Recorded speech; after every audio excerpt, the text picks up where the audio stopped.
পিরিয়ডের সময় মেয়েদের যে 5টি লক্ষণ দেখা যায় তার একটি সমাধান।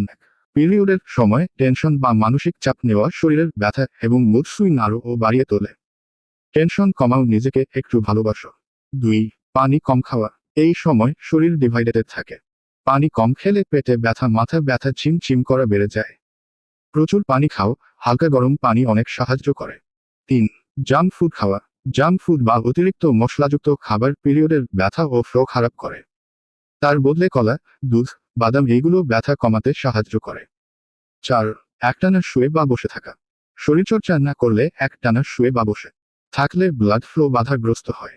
হালকা হাঁটা বা স্ট্রেচিং শরীরকে হালকা রাখে। 5. ন্যাপকিন না বদলানো। একটা প্যাড 6 ঘন্টার বেশি পরে রাখলে ইনফেকশন হতে পারে। নিয়ম করে বদলাও, পরিষ্কার থাকো, নিজেকে ভালোবাসো। এই 5টা ভুল অনেকেরা করে। তুমি করবে না তো? ভিডিওটা যদি দরকারি মনে হয় তাহলে একটা লাইক আর শেয়ার করো, অন্য মেয়েদেরও জানার সুযোগ